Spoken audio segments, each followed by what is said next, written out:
Сәлем достар, сіздермен бірге Салтанат. Бүгін сіздермен бірге ешқандай химикатсыз үй жағдайында қазандарымызды тазалайтын боламыз. Менің қазаным мен сковородкам дәл осындай жаман болып кеткен.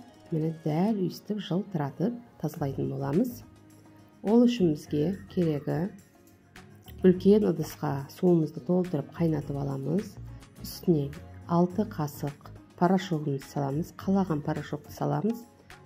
6-7 қасық пищевой содамызды салып аламыз.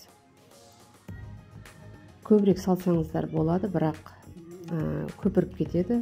Үлкендеу ыдыс болса көптеу салған дұрыс. Дәл осындай сабынымызды турап салып аламыз.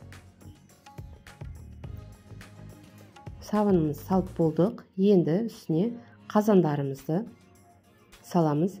Мен сұйық май, 6 қасық сұйық май құюды ұмытып кетіппін. Соңынан құйып алдым ішіне. Енді баяу отта қайнатамыз, 40 минуттай қайнатамыз. Мен есімнен шығып кетті, майымды құйып алдым. Арадан бір 45 минуттай уақыт өтті. Міне менің қасқанның қақпағы жылтырап таза болып шықты. Кейбір жерлерін сүрттім губкамен. Өте оңай, жеңіл, кірлері кетті. Ал міне қазанның сырты да оңай, губкамен былай сүрткенде жұмсап қалған кірлері езіліп қалған. Губкамен сүртсе тез әрі оңай кетіп жатыр. Одан кейін тағы да бір 15 минут суға салып мен қайнатып алып, қайтадан тағы да губкамен сүртіп алдым.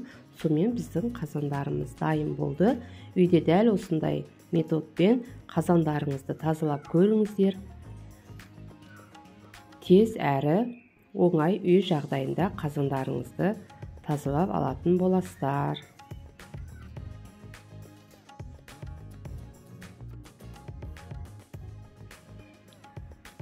Ал міне менің қазандарым уже дайын болды. Мені жылтырап әдемі болып шыға келді. Үйде сіздерді жасап көріңіздер. Сіздермен бірге болған Салтанат. Менің каналыма тіркелмеген болсаңыздар, тіркеліп, комментарий бөліміне өз пікірлеріңізді қалдырып кетіңіздер. Баршаңызға видеоның соңына дейін көргендеріңіз үшін рахмет. Ал міне менің қазандарым уже дайын болды. Мені жылтырап әдемі болып шыға келді. Үйде сіздерді жасап көріңіздер. Сіздермен бірге болған Салтанат. Менің каналыма тіркелмеген болсаңыздар, тіркеліп, комментарий бөліміне өз пікірлеріңізді қалдырып кетіңіздер. Баршаңызға